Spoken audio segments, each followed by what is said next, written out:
할렐루야. 오늘 누가복음 강연을 맡은 손성계 전도사입니다. 오늘 우리가 같이 읽어볼 말씀은 누가복음 19장 28절부터입니다. 28절부터는 예수님께서 예루살렘에 들어가는 모습을 보여줍니다. 이때 예수님께서는 나귀 새끼를 타시며 예루살렘에 입성하십니다. 28절부터 30절까지 말씀을 읽어보겠습니다. 예수께서 이 말씀을 하시고 예루살렘을 향하여 앞서서 가시더라. 감람원이나 부리는 산중에 있는 벳바게와 베다니에 가까이 가셨을 때에 제자 중 둘이 보내시며 이르시되 너희는 맞은편 마을로 가라. 그리로 들어가면 아직 아무도 타보지 못한 나귀 새끼가 외어 있는 것을 보리니 풀어 끌고 오라. 예수님께서는 27절까지 열 문화의 비유를 마치시고 예루살렘으로 향하십니다. 이때 예수님께서는 맞은편 마을에서 나귀 새끼를 가져오라 말씀하십니다. 이것은 스가랴 선지자의 예언을 이루려 하신 말씀이었습니다. 스가랴서 9장 9절의 말씀을 보겠습니다. 시온에 따라 크게 기뻐할지어다. 예루살렘아 바다 즐거이 부를지어다. 보라 내 왕이 내게 임하시리니 그는 공의로우시며 구원을 베푸시며 겸손하셔서 나귀를 타시나니 나귀의 작은 것 곧 나귀 새끼니라. 아멘. 즉 예수님께서 나귀 새끼를 타신다는 것은 공의롭고 구원을 베푸시는 왕이 겸손하셔서 나귀의 작은 것, 곧 나귀 새끼를 타실 것이라는 스가랴의 예언을 성취하는 말로 이제 예수님께서는 즉 이 땅의 왕으로 메시아로 오셨던 것을 말씀하셨던 겁니다. 또한 예수님께서는 말이 아니라 나귀를 타고 입성하시는 것은 그의 겸손하심을 나타내신 것이었습니다. 예수님께서는 세상의 왕이 되셔서 정치적으로 또는 군사적으로 이 땅에서 왕이 되시는 것이 아니라 하나님의 나라를 세우시며 예수님께서 십자가를 지심으로써 희생과 섬김을 보여주기 위함이었음을 알 수 있습니다. 결국 예수님께서는 이 스가랴 예언을 성취하시는 메시아 그리고 하늘나라 하나님의 아들 되시는 메시아였던 것이었습니다. 31절부터 34절까지 한번 읽어보겠습니다. 만일 누가 너희에게 어찌하여 푸느냐 묻거든 말하기를 주가 쓰시겠다 하라 하시매 보내심을 받은 자들이 가서 그 말씀하신 대로 만난지라. 나귀 새끼를 풀 때 그 임자들이 이르되 어찌하여 나귀 새끼를 푸느냐 대답하되 주께서 쓰시겠다 하고. 예수님께서는 이 두 제자에게 돈을 주고 나귀를 사오라고 하지 않습니다. 그냥 풀어서 오고 누가 풀어 가느냐 물으면은 주가 쓰시겠다 하라고만 말씀하셨습니다. 그 말씀을 들은 그들은 맞은편 마을로 갔더니 진짜로 나귀 새끼가 묶여 있었던 것이었습니다. 예수님께서는 보지도 않으시고 맞은편 마을에 한 번도 사람이 태운 적이 없는 나귀가 있다는 것을 아시는 전능하신 하나님 아들 그리스도이심을 다시 한번 보여주십니다. 예수님의 말씀처럼 마을로 들어갔더니 나귀가 있었고 나귀의 주인들이 왜 나귀는 푸느냐라고 물었을 때 제자들이 긴 설명을 하지 않고 주께서 쓰려 하십니다 라고만 간단히 얘기했지만 그랬더니 나귀 주인이 아무런 말을 하지 않고 나귀를 준 것을 볼 수가 있습니다. 여기서 주께서 쓰시겠다라는 말은 예수님은 이 나귀 새끼, 그 나귀 새끼의 참 주인이 되셨던 것을 암시하고 있습니다. 예수님은 이 세상의 주인이시고 이 땅의 왕 되신 분이셨습니다. 예수님께서는 그 나귀 새끼의 주인이실 뿐 아니라 세상 모든 만물의 주인이셨던 것이었습니다. 그렇기 때문에 예수님께서는 그 간단한 말, 주가 쓰시겠다 하라라는 말로 나귀를 가져오라고 하신 거였습니다. 그랬더니 그 주인도 그 예수님을 아시고 예수님께서 나귀를 쓰실 수 있게 그 나귀를 보내줍니다. 그 후 예수님께서는 나귀를 타고 예루살렘으로 입성하시는 모습을 보여줍니다. 35절부터 38절까지 한번 말씀을 읽어보겠습니다. 그것을 예수께로 끌고 와서 자기들의 겉옷을 나귀 새끼 위에 걸쳐놓고 예수를 태우니 가실 때에 그들이 자기의 겉옷을 길에 펴더라. 이미 감람산 내리막길에 가까이 오심에 제자의 온 무리가 자기들이 본 바 모든 능한 일로 인하여 기뻐하며 큰 소리로 하나님을 찬양하여 이르되 찬송하리로다 주의 이름으로 오시는 왕이여 하늘에는 평화요 가장 높은 곳에는 영광이니라 하시니. 제자들은 자기들이 입고 있던 옷을 어린 나귀 위에 깔고 그 위에 예수님을 태웠습니다. 예수님께서 가실 때 짐승 밑에 겉옷을 펴는 것은 왕위에 즉위하는 행동을 상징적으로 나타내는 행위로서 이는 그 제자들이 예수님을 하나님의 아들이시며 이 땅의 메시아로 오신 분임을 알고 그를 경배하기 위해서 다하였던 것임을 알 수 있습니다. 그 후 예수님께서는 감람산에서 내려오시는데 이제 제자들은 있는 힘을 다해서 소리 지르며 하나님을 찬양했습니다. 찬송하리로다. 주의 이름으로 오시는 왕이여. 하늘에는 평화요. 가장 높은 곳에는 영광이로다. 그들은 어린 나귀에 타고 오신 예수님을 보고도 기뻐하며 소리쳤던 것입니다. 그들이 소리친 이유는 바로 예수님이 행하신 일을 자기들이 보고 느끼고 깨달았기 때문이었습니다. 그들은 예수님과 동행하며 그의 말씀을 들으며 그분의 기적을 체험했습니다. 따라서 그들의 안에서는 예수님이 하나님의 아들이라는 믿음이 있었습니다. 그들에게는 예수님에 대한 바른 믿음과 지식이 있어서 그분의 낮은 모습, 그분이 나귀를 타고 예루살렘에 들어오는 모습을 보고서도 찬양하며 예수님을 경배할 수 있었던 것이었습니다. 우리도 이 제자들과 같이 예수님을 바로 아는 믿음을 가지고 있어야 합니다. 우리가 바른 믿음을 가지고 있을 때 진정으로 예수님을 경배하며 섬기며 이 제자들처럼 찬양하면서 큰 소리로 외치면서 나아갈 수 있게 되는 것이었습니다. 하지만 이러한 제자들과 다르게 예수님을 제대로 알지 못해 예수님에 대한 바른 지식이 없어 예수님을 책망하며 나오는 무리가 있었습니다. 그들은 바로 바리새인들이었습니다. 39절부터 40절까지의 말씀을 읽겠습니다. 무리 중 어떤 바리새인들이 말하되 선생이여 당신의 제자들을 책망하소서 하거늘 대답하여 이르시되 내가 너희에게 말하노니 만일 이 사람들이 침묵하면 돌들이 소리 지르리라 하시니라. 바리새인들은 예수님 앞에 나옵니다. 그리고 바리새인들은 예수님에게 얘기합니다. 당신의 환호하는 소리가 너무 시끄럽다. 지금 사람들이 너무 시끄럽게 환호하고 있다.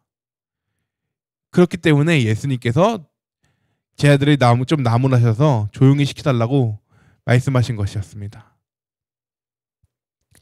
그들은 예수님의 겉의 모습만 보았습니다. 그들은 예수님이 하나님의 아들이시며 이 세상을 구원할 메시아이심을 알지 못했습니다. 오히려 그들은 예수님의 자기들이 생각하는 경건을 파괴한 사람이라 생각하면서 예수님께서 하나님을 모욕했다고 생각하였습니다. 하지만 예수님께서는 그들의 말을 부정하시며 말씀하신 것이었습니다.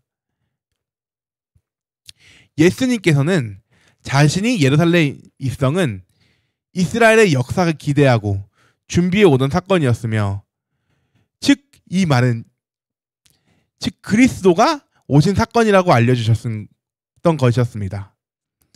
따라서 자기 입성이 제대로 인식되지 않고 그 사람들에게 환영되지 않는다면은 길의 돌들까지도 반대하면서 소리칠 것이라고 대답하신 것이었습니다. 예수님은 메시아로 이 땅을 구원하시기 위해 오셨다. 그렇게 바리새인들에게 말씀하신 것이었습니다. 하지만 이 말씀을 마친 예수님께서는 우시기 시작하십니다.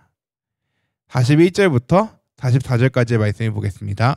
가까이 오사 성을 보시고 오시며 이르시되 너도 오늘 평화에 관한 일을 알았더라면 좋을 뻔하였거니와 지금 내 눈에 숨겨졌도다. 나를 잃을지면 내 원수들이 토론을 쌓고 너를 둘러싸 화면으로 가두고 또 너와 및 그 가운데 있는 내 자식들을 땅에 메어 치며 돌 하나도 돌 위에 남기지 아니하리니 이는 내가 보살핌 받는 나를 알지 못함을 인함이니라 하시더라. 예수님께서는 백성들의 환호를 받고 기뻐하시거나 사람들에게 인사하거나 아니면 서로 축복하거나 하지 않았습니다. 오히려 예수님께서는 우시는 모습을 보여주십니다. 예수님께서는 성경에서 3번 우는 모습이 나옵니다. 한 번은 요한복음에서 나사로가 죽었을 때 우셨다 말하셨고 다른 한 번은 히브리서에서 겟세마네 동산에서 기도하실 때 울었다 말씀하십니다. 그리고 마지막 한 번이 이 누가복음에서 성전에 들어가서 예루살렘을 보고서 우셨다라고 말씀하신 것입니다. 예수님께서 이렇게 예루살렘에 들어가셨을 때 운 까닭은 자기에게 임할 고통이나 아니면 운명 때문이 아니었습니다. 바로 예루살렘이 당할 운명 때문이었습니다. 예수님께서는 우시면서 장차 다가올 이 성 예루살렘의 멸망, 즉 예수님의 사역 쪽에서 일어나고 있었던 하나님의 회개의 권고를 깨닫지 못한 이 성읍이 맞아야 될 운명을 알고 있었기 때문에 우셨던 것이었습니다. 그리고 예수님께서는 그 예루살렘이 맞아야 될 운명을 선포하십니다. 그들은 하나님의 말씀을 제대로 알지 못했고 그들의 관습과 율법에 따라 생활했습니다. 따라서 그들은 이 땅에 오신 하나님의 아들 예수님을 알아보지 못하였고 그들은 결국 그분을 맞이하지도 못하고 오히려 배척하고 십자가에 달려 돌아가게 만듭니다. 결국 이들은 이러한 불순종 때문에 나중 70년에 로마 장군 디도에 의해서 예루살렘 성은 여러 날 포위되고 마침내 함락되었고 예루살렘 성 거민들과 자녀들은 땅에 메어침을 당하고 성전과 집들은 다 무너지고 불태워진 모습을 볼 수 있었습니다. 그들이 메시아, 즉 예수님을 거절하고 죽였기 때문에 결국 그들은 구원을 받지 못하고 멸망을 받게 된 것이었습니다. 이처럼 하나님의 말씀을 알지 못하고 온전한 믿음으로 예수님의 내 구주를 영접할 수 없으면은 우리도 이처럼 멸망받게 될 운명입니다.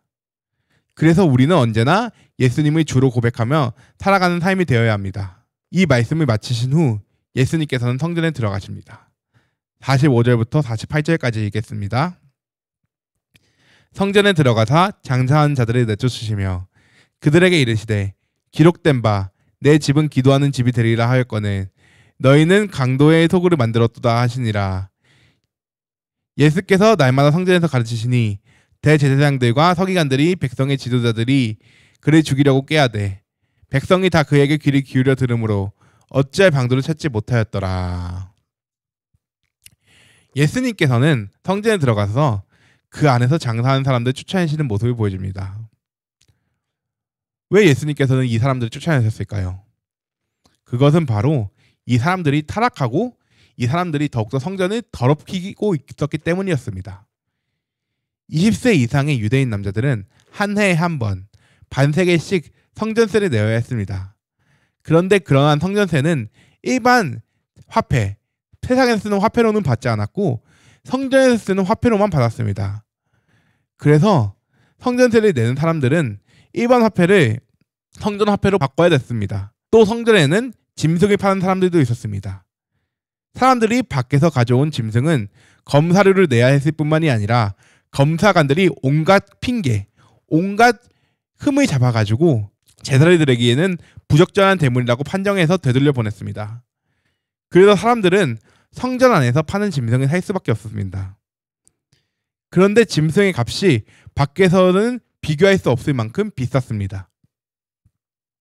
그들은 레위인과 제사장과 관련된 사람들이었고 그들은 하나님의 성전을 장사의 공간으로 사용했던 것이었습니다. 그들은 입으로는 하나님을 섬긴다 하며 하나님의 율례를 따른다 하였지만 그들은 거룩한 하나님의 성전에서 장사를 하였고 또한 그들은 그렇게 장사를 해서 사람들을 핍박하고 그들의 돈을 갈취하면서 하나님이 아닌 돈을 섬긴 걸 볼 수가 있었습니다. 그래서 예수님께서는 그들에게 분노하셨고 그들을 쫓아내시며 말씀하신 것이었습니다. 내 집은 기도하는 집이 되리라 하였거늘 너희는 강도의 소굴을 만들었느니라 하시니라. 즉 내 집 성전은 기도하는 집이 되어야 하는데 그들은 하나님의 재물과 성전에 출입을 두고 유대 자신들의 민족에 속이고 돈을 갈취하는 마치 강도와 같은 모습을 보여줬던 것이었습니다. 그러한 타락한 모습에 예수님께서는 분노하시고 그들을 쫓아내신 것이었습니다. 하지만 대제사장들과 서기관들은 그런 예수님의 행동을 깨닫지 못하였습니다. 그들은 자신들의 잘못된 행동을 깨닫지 못하였고 오히려 예수님을 죽이려는 모습을 보여줍니다. 바리새인들과 서기관들은 자신을 하나님의 율법을 지키며 살아간다 생각하는 사람들이었지만 그들의 마음은 하나님에 있지 않고 재물에 있었습니다. 그들은 하나님의 성전을 더럽혔고 같은 유대 동족들을 수탈했던 것이었습니다. 또한 그들은 예수님의 말씀을 깨닫지도 못하였습니다. 따라서 예수님이 그들에게 책망하시고 말씀하시자 그들은 회개한 것이 아니라 오히려 예수님을 죽이려 하는 모습까지 보여준 것을 볼 수가 있습니다. 우리도 이 세상에 살 때 재물의 유혹에 빠져 살아가게 되면은 이처럼 진정한 말씀을 깨닫지 못하고 오히려 세상에 빠져 하나님의 말씀을 거역하게 됩니다. 따라서 우리는 재물을 우리의 주인 삼지 말고 오직 하나님만을 주인 삼아 이 세상에 살아가는 사람들이 되기를 바랍니다. 아멘. 누가복음 20장 말씀을 보겠습니다. 누가복음 20장에선 예수님께서 성전에서 말씀을 전하시는 걸로 시작합니다. 그런데 이때 제사장들과 서기관과 장로들이 나와 예수님이 누구의 권위로 말씀하시는지 물어봅니다. 1절부터 8절까지 한번 읽어보겠습니다. 하루는 예수께서 성전에서 백성을 가르치시며 복음을 전하실세 제사장들과 서기관들과 장로들이 함께 가까이 와서 말하여 이르되 당신이 무슨 권위로 이런 일을 하는지 이 권위를 준 이가 누구인지 우리에게 말하라. 대답하여 이르시되 나도 한 말을 너에게 물으오니 내게 말하라. 요한의 세례가 하늘로부터냐 사람으로부터냐. 그들이 서로 의논하여 이르되 만일 하늘로부터라 하면 어찌하여 그를 믿지 아니하였느냐 할 것이요 만일 사람으로부터라 하면 백성이 요한을 선지자로 인정하니 그들이 다 우리를 돌로 칠 것이라 하고 대답하여 어디로부터인지 알지 못하니라 하니 예수께서 이르시되 나도 무슨 권위로 이런 일을 하는지 너희에게 이르지 아니하리라 하시니라. 예수님께서 성전에서 말씀하실 때 대제사장들과 서기관과 장로들이 나와 예수님이 누구의 권위로 말씀하시는지 물어봅니다. 그것은 예수께서 말씀을 전하실 때나 기적들을 행하실 때나 성전들에서 장사하는 자들 내어 쫓으실 때 어떤 권위로 그것을 하였는지 그걸 물어본 것이었습니다. 예수님께서는 하나님의 권위를 가지고 사람들을 가르치시며 기적을 베풀어 주셨지만 그들은 그것을 보아도 알지 못하던 자들이었습니다. 따라서 예수님께서는 그들에게 대답 대신 질문으로 답하십니다. 예수님께서는 세례 요한이 세례가 하늘로부터 온 것이냐 땅으로부터 온 것이냐 물어봅니다. 그 말은 그들은 고민합니다. 세례 요한은 예수님보다 먼저 온 자로서 하나님의 참된 선지자였습니다. 그는 하나님의 진노의 임박함과 각 사람의 회개의 필요성을 외친 사람이었습니다. 그러나 유대 지도자들은 세례 요한을 믿지 않고 그의 말씀도 무시하였습니다. 그는 많은 사람들이 인정하고 알고 있는 선지자였음에도 그들은 요한의 말을 따르지 않았던 것이었습니다. 따라서 그들은 예수님의 대답에 대답하지 못합니다. 그들은 권위를 이야기하고 있었지만 정작 그들은 그 권위로 말하지 못하고 비겁하게 대답을 회피한 것이었습니다. 그렇게 그들의 악한 모습을 보신 예수님께서는 그들에게 말씀하십니다. 나도 무슨 권위로 이런 일을 하는지 너에게 이르지 아니하리라. 그들은 예수님의 말씀을 듣고도 깨닫지도 못하는 사람들이었기 때문에 예수님께서는 그들에게 말씀하시지 않은 것이었습니다. 그 후 예수님께서는 비유로 말씀하시기 시작하십니다. 9절부터 12절까지의 말씀을 읽겠습니다. 그가 또 이 비유로 백성에게 말씀하시기 시작하시니라.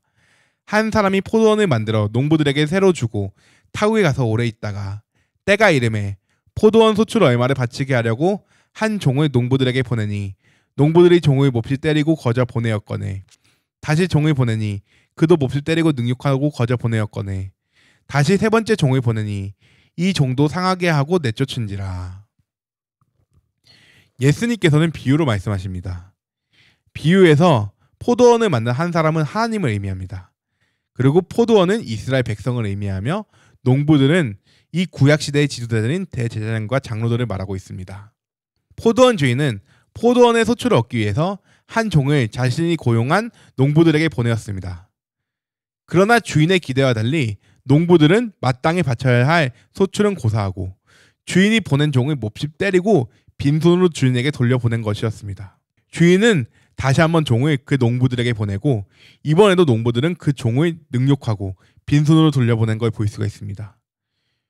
하지만 주인은 한 번의 종을 더 보냅니다. 주인이 세 번째 종을 농부들에게 보냈고 또 똑같이 농부들은 그 종을 상하게 하고 내쫓아 버렸습니다.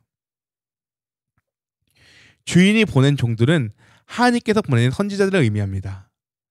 그 종들이 그 농부들이 때리고 능욕한 것은 이 주인, 즉 하나님의 권위를 무시한 행동이었으며 하나님의 인격을 모독한 것으로 그들은 하나님이 보낸 선지자들을 괴롭히고 죽인 유도 지도자들에게 주인, 즉 하나님께서는 그들의 악한 행위들을 심판할 수 있었습니다.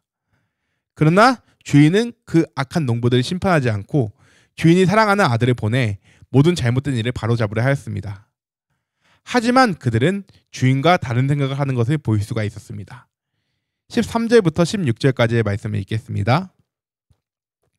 포도원 주인이 이르되 어찌할까 내 사랑하는 아들을 보내리니 그들이 혹 그를 존대하리라 하였더니 농부들이 그를 보고 서로 의논하여 이르되 이는 상속자니 죽이고 그 유산은 우리의 것으로 만들자 하고 포도원 밖에 내쫓아 주겠느니라. 그런즉 포도원 주인이 이 사람들을 어떻게 하겠느냐.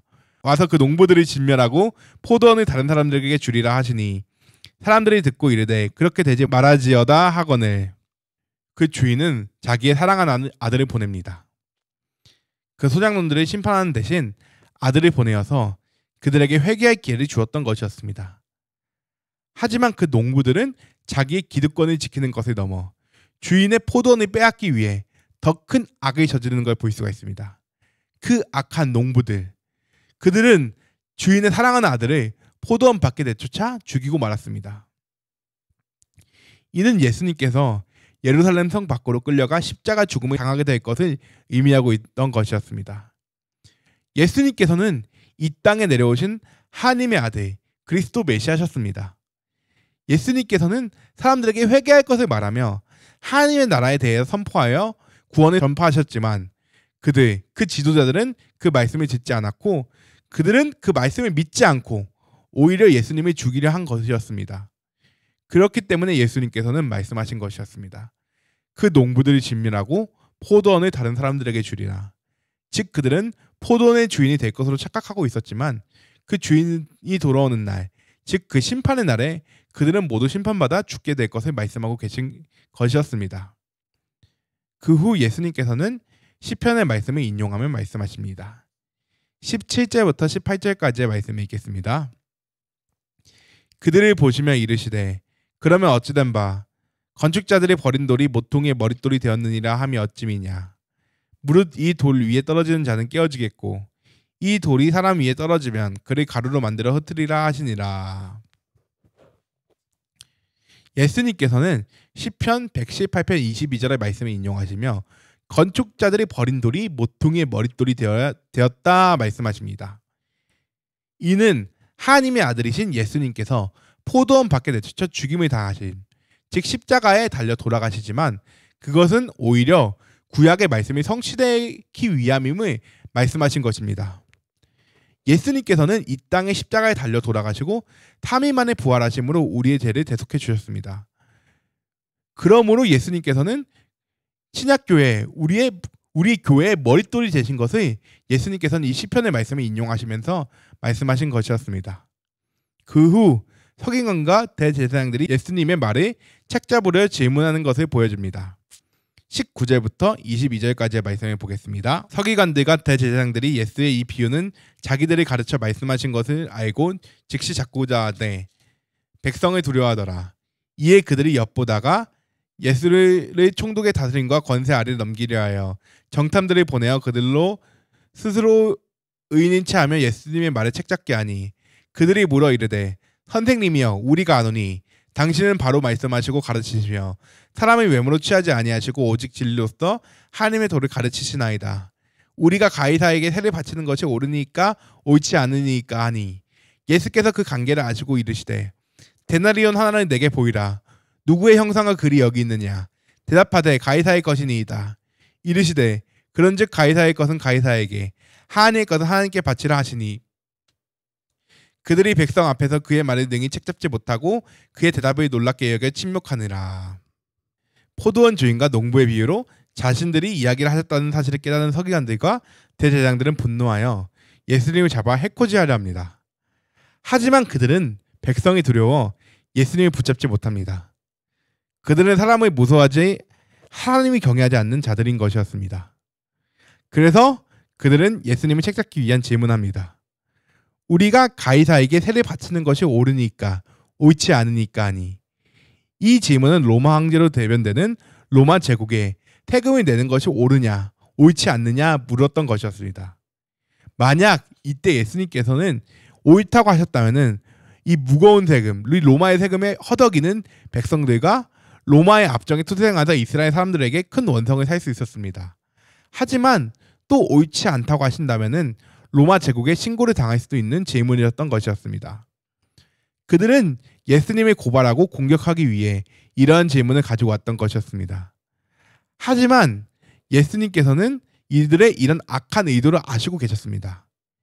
예수님께서는 그들의 악한 의도를 아시고 말씀하십니다.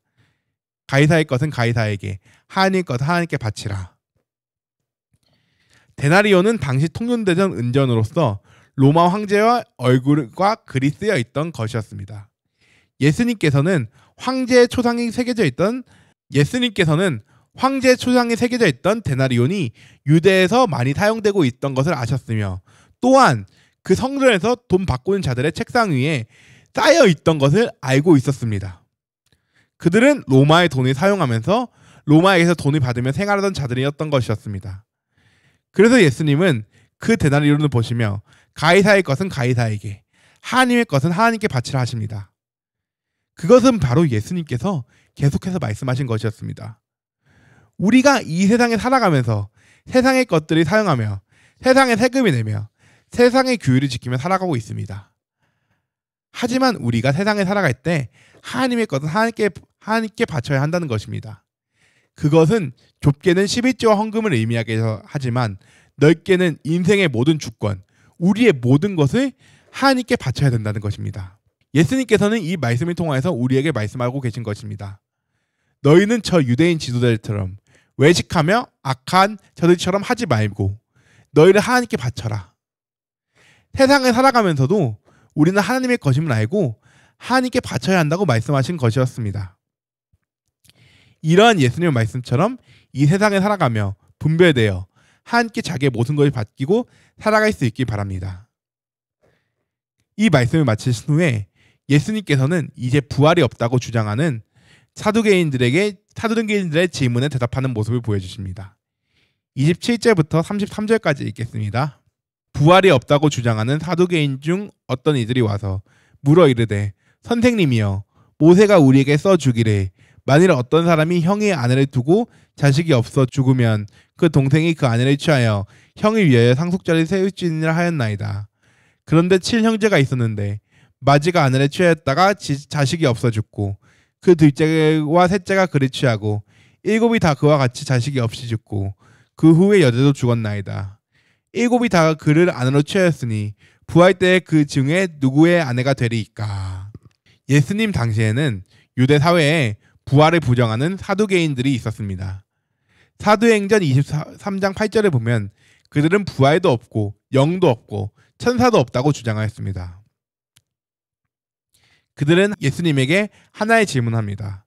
모세의 법에 따르면 형이 자식을 낳지 못한 채로 아내를 남기고 죽으면 동생이 결혼하여 상속자를 세워야 하는데 7형제가 모두 이런 식으로 자식을 낳지 못하고 죽고 여자까지 죽는다면 부활 때 누구의 아내가 되느냐는 것이었습니다.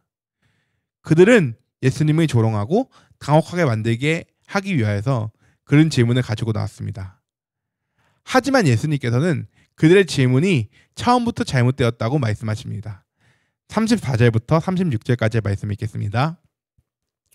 예수께서 이르시되, 이 세상의 자녀들은 장가고 가고 시집도 가되 저 세상과 및 죽은 자 가운데서 부활함을 얻기에 합당히 여김을 받은 자들은 장가가고 시집 가는 일이 없으며 그들은 다시 죽을 수도 없나니 이는 천사와 동등이요 부활의 자녀로서 하나님의 자녀임이라. 예수님께서는 혼인은 이 세상에서만 있는 제도라 말씀하시며 저 세상, 즉 하늘나라에서는 죽는 일도 없으며 천사와 동등한 존재, 하나님의 자녀가 되기 때문에 다시 혼인할 필요도 없다 말씀하십니다.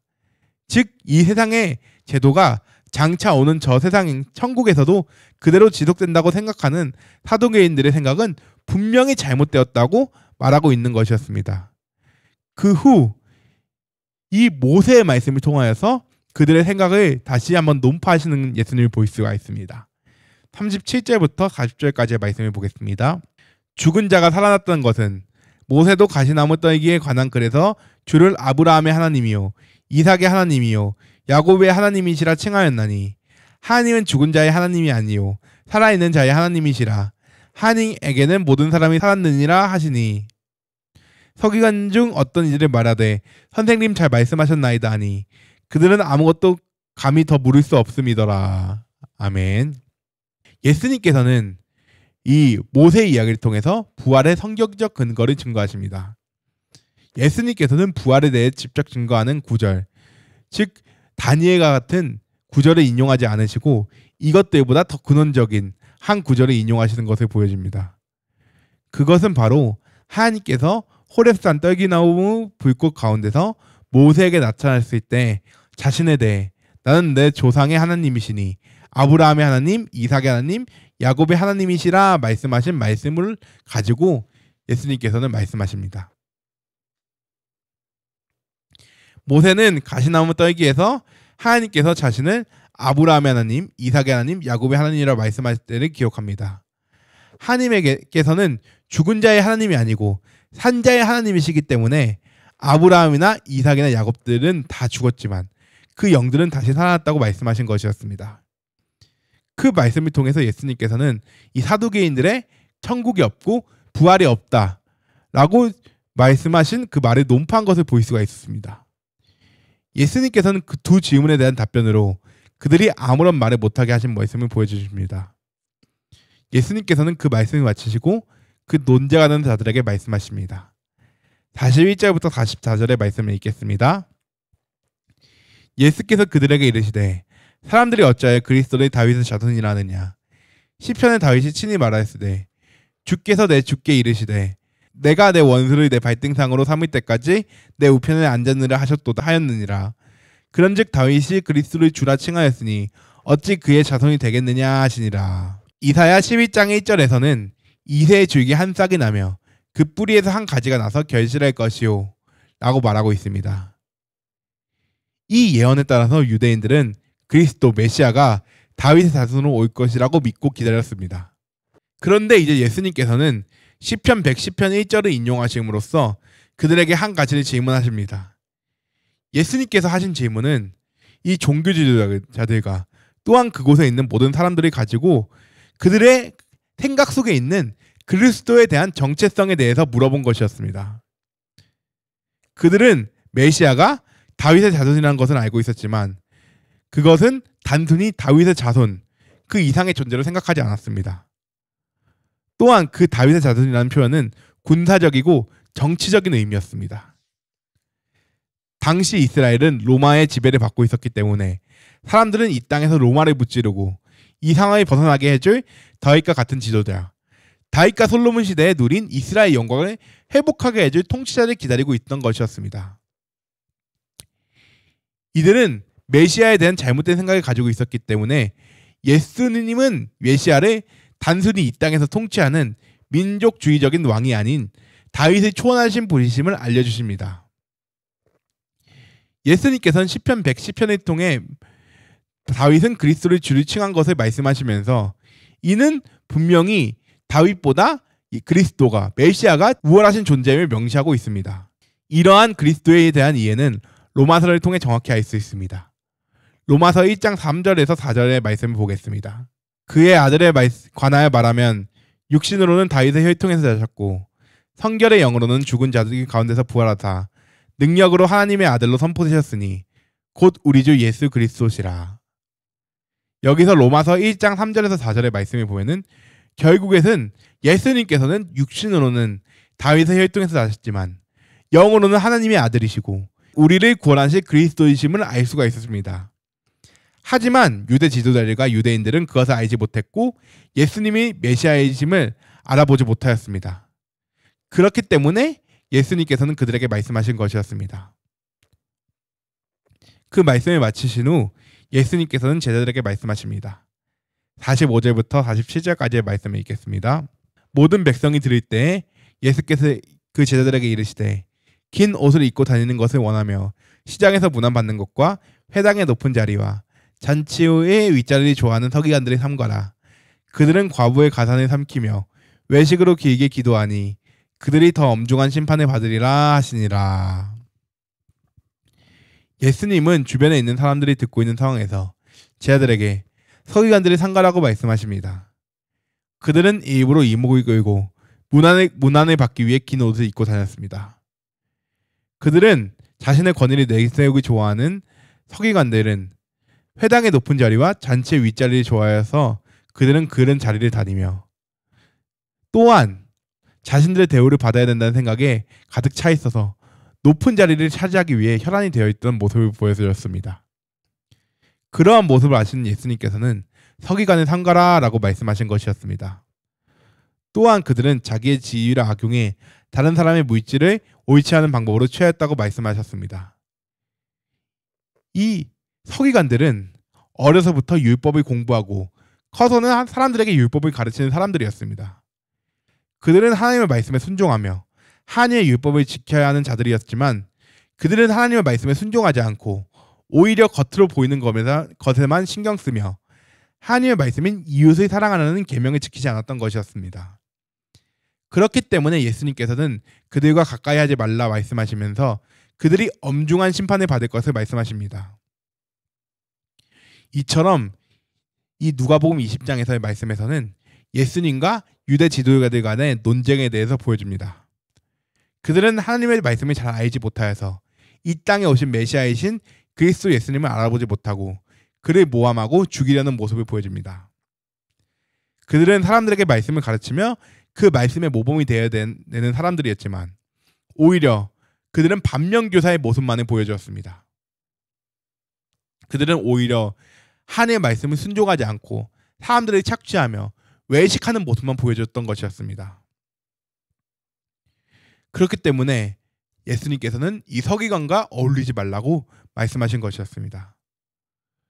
이처럼 우리도 그들과 달리 하나님의 말씀을 잘 알고 그 말씀에 순종하며 살기 기도합니다. 아멘. 21장을 한번 읽어보겠습니다. 21장 1절부터 4절까지는 그 예수님께서 20장의 말씀을 마치셨을 때 어떤 과부가 와서 헌금하는 것을 보여줍니다. 1절부터 4절까지 한번 읽어보겠습니다.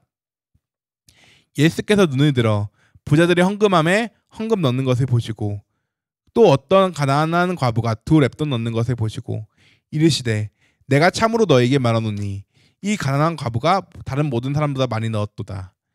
저들은 그 풍족한 중에서 헌금을 넣었거니와 이 과부는 그 가난한 중에 자기가 가지고 있는 생활비 전부를 넣었느니라 하시니라. 아멘. 예수님께서는 여러 사람이 헌금하는 모습을 보셨습니다. 그들 중에 부자들과 가난한 한 과부가 있었습니다. 예수님께서는 부자들과 한 가난한 과부에게 헌금하시는 것을 보고 말씀하십니다. 그 여자는 2렙돈이라는 금액을 넣었습니다. 렙돈이란 한 데나리온의 100분의 1을 갖추고 있는 아주 조그만한 금액이었습니다. 하지만 예수님께서는 그 여자가 다른 모든 사람들보다 많이 넣었다라고 말씀하셨습니다.